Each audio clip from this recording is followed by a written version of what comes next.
অধ্যায় 17 শ্ৰদ্ধা ত্ৰয় বিভাগ যোগ। অৰ্জুনে প্ৰশ্ন কৰিলে, য়ে শাস্ত্ৰ বিধিম উৎসৃজ্য যজন্তে শ্ৰদ্ধয়া অন্বিতা তেষাং নিষ্ঠা তু কা কৃষ্ণ সত্যমাহো ৰজতমা। হে কৃষ্ণ, যিবিলাকে শাস্ত্ৰৰ বিধান বৰ্জন কৰি শ্ৰদ্ধা সহকাৰে নিজৰ অভিৰুচি অনুসৰি দেৱ দেৱীৰ পূজা কৰে, তেওঁলোকৰ নিষ্ঠাটো সাত্বিক, ৰাজসিক নে তামসিক? পৰমেশ্বৰ ভগৱানে ক'লে, ত্ৰিবিধা ভৱতি শ্ৰদ্ধা দেহিনাম সা স্বভাৱজা সাত্বিকী ৰাজসী স এব তামসী চেতি তাম শৃণু। কোনো জীৱ প্ৰকৃতিৰ গুণ তিনিটাৰ যিটোৰ প্ৰভাৱতে থাকে, সেই অনুসৰি শ্ৰদ্ধাও তিনি ধৰণৰ হ'ব পাৰে, সাত্বিক, ৰাজসিক আৰু তামসিক। এতিয়া সেইবিলাকৰ বিষয়ে কওঁ, শুনা। সত্তানুৰূপা সৰ্বস্য শ্ৰদ্ধা ভৱতি ভাৰত শ্ৰদ্ধাময়া অয়ম পুৰুষ য়য়ন্তুদ্ধ স এব স। হে ভাৰত, কোনো এজন ব্যক্তিক প্ৰকৃতিৰ গুণকেইটাই যেনেদৰে প্ৰভাৱান্বিত কৰে, সেই অনুসৰি তেওঁৰ শ্ৰদ্ধাও এক বিশেষ ধৰণৰ হৈ উঠে। এজন জীৱ যিটো গুণৰ প্ৰভাৱৰ অধীন, সেইমতে তেওঁৰ শ্ৰদ্ধাৰো স্বৰূপ নিৰ্ণীত হয়।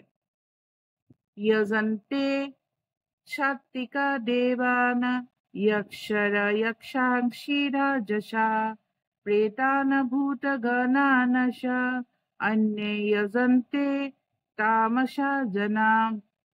সত্যগুণী মানুহবিলাকে দেৱতাসকলক পূজা কৰে, ৰজোগুণীসকলে যক্ষ আৰু ৰাক্ষসবিলাকক পূজা কৰে, আৰু তমোগুণীবিলাকে ভূত প্ৰেতবিলাকক পূজা কৰে। অশাস্ত্ৰ বিহিতম ঘোৰম তপ্যন্তে য়ে তপজনা দম্ভ অহংকাৰ সংযুক্তা কামৰাগ বলান্বিতা কৰ্ষয়ন্ত শৰীৰস্থম ভূতগ্ৰামম অশেতসা মামস ঐবন্ত শৰীৰস্থম তান বিদ্ধা অসুৰ নিশ্চয়ানাম। মনত দম্ভ আৰু অহংকাৰ ভাৱ লৈ কাম ভাৱ আৰু আসক্তিৰ অধীন হৈ যিসকল মূৰ্খ মানুহে শাস্ত্ৰত বিহিত নোহোৱা ভয়ংকৰ ধৰণৰ তপস্যাৰ আচৰণ কৰি শৰীৰত থকা ভৌতিক পদাৰ্থৰ সমষ্টিক আৰু পৰমাত্মাৰূপী মোকো কষ্ট দিয়ে, সেইসকলক অসুৰ বুলি জানিবা। আহাৰতু অপি সৰ্বস্য ত্ৰিবিধা ভৱতি প্ৰিয়া যজ্ঞ তপ তথা দানম তেষাং ভেদম ইমম শৃণু। প্ৰকৃতিৰ গুণ তিনিটাৰ লগত সংগতি ৰাখিয়ে মানুহে ভাল পোৱা আহাৰো তিনি ধৰণৰ হয়। এই কথা যজ্ঞ, তপস্যা আৰু দানৰ ক্ষেত্ৰতো খাটে। এতিয়া সেইবিলাকৰ পাৰ্থক্যৰ বিষয়ে কওঁ, শুনা। আয়ু সত্য বল স্বাস্থ্য সুখ প্ৰীতি বিবৰ্ধনা বৈশ্য স্নিগ্ধ স্থিৰা হৃদলা আহাৰা সাত্বিকা প্ৰিয়া। যিবিলাক আহাৰে আয়ুস, স্থায়িত্ব, বল, স্বাস্থ্য, সুখ আৰু প্ৰীতি বঢ়াই তোলে, যিবিলাক ৰসাল, স্নেহযুক্ত, পুষ্টিকৰ আৰু তৃপ্তিদায়ক হয়, সেইবিলাক আহাৰেই সত্যগুণীসকলৰ প্ৰিয়। যোগেশ্বৰ শ্ৰীকৃষ্ণৰ অনুসৰি স্বভাৱতে হৃদয়তে প্ৰিয় লগা বল, আৰোগ্য, বুদ্ধি আৰু আয় বৃদ্ধি কৰিব পৰা ভোজ্য পদাৰ্থই সাত্বিক। সেই সাত্বিক ভোজ্য পদাৰ্থ সাত্বিক পুৰুষৰ বাবে প্ৰিয়। ইয়াৰ পৰা এই কথা স্পষ্ট হয় যে কোনো খাদ্য পদাৰ্থ সাত্বিকী, ৰাজসিক আৰু তামসিক হ'ব নোৱাৰে, তাৰ প্ৰয়োগহে সাত্বিকী হয়।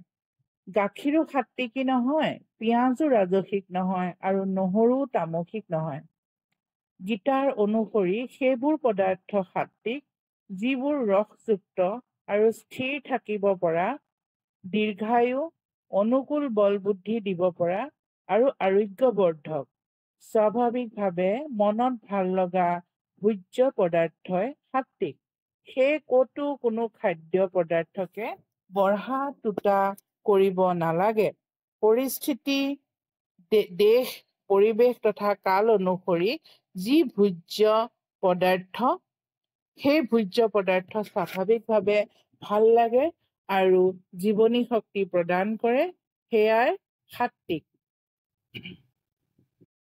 কটু অম্ল লৱণ অতৃষ্ণা তীক্ষ্ণ কক্ষ বিদাহীনা আহাৰা ৰাজশস্যে ইষ্টা দুখ সুখ আময়া প্ৰদা। যিবিলাক আহাৰ অতিকে তিতা, টেঙা, নিমখীয়া, অত্যন্ত গৰম, অত্যন্ত উগ্ৰ, শুকান আৰু যিবিলাকে পোৰণিৰ সৃষ্টি কৰে, সেইবিলাক ৰজোগুণী ব্যক্তিৰ প্ৰিয় হয়। এই আহাৰবিলাকে দুখ, সুখ আৰু বেমাৰ আনি দিয়ে।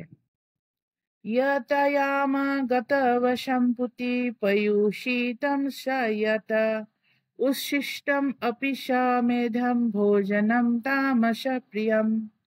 খোৱাৰ সময়তকৈ 3 ঘণ্টাৰ আগতে ৰন্ধা স্বাদহীন, দুৰ্গন্ধযুক্ত, গেলা, আনে খাই এৰা আৰু অসুচি খাদ্যবিলাকেই তমোগুণী মানুহৰ প্ৰিয় হয়। তিতা, অত্যন্ত লুণীয়া অথবা অত্যন্ত গৰম, অত্যাধিক জলকীয়া দি ৰন্ধা ৰাজসিক খাদ্যবিলাকে পেটৰ ভিতৰত বিজলৰ পৰিমাণ কমাই দি বেমাৰৰ সৃষ্টি কৰি বৰ কষ্ট দিয়ে। ঘাইকৈ বাহী আহাৰেই তামসিক আহাৰ। খোৱাৰ সময়তকৈ 3 ঘণ্টাৰ আগত বা তাতকৈ আগত প্ৰস্তুত কৰা আহাৰেই তামসিক আহাৰ। অৱশ্যে ভগৱানৰ প্ৰসাদ ইয়াৰ ভিতৰত নপৰে। তামসিক আহাৰবিলাক গেলি পচি যায়, তাৰ বাবে তাৰ পৰা দুৰ্গন্ধ ওলায়। পৰম পুৰুষ পৰমেশ্বৰক অৰ্পণ কৰাৰ পাছত প্ৰসাদ ৰূপে লাভ কৰা খাদ্যই হ'ল উত্তম খাদ্য।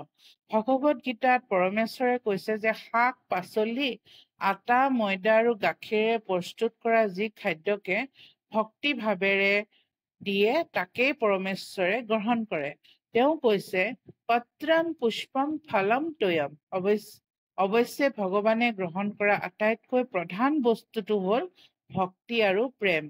সেইবাবে খাদ্যক বীজাণুমুক্ত, উপাদেয় আৰু সকলোৰে বাবে সুস্বাদু কৰি তুলিবৰ বাবে প্ৰস্তুত খাদ্য প্ৰথমে পৰম পুৰুষ পৰমেশ্বৰৰ প্ৰতি নৈবেদ্য ৰূপে আগবঢ়াব লাগে।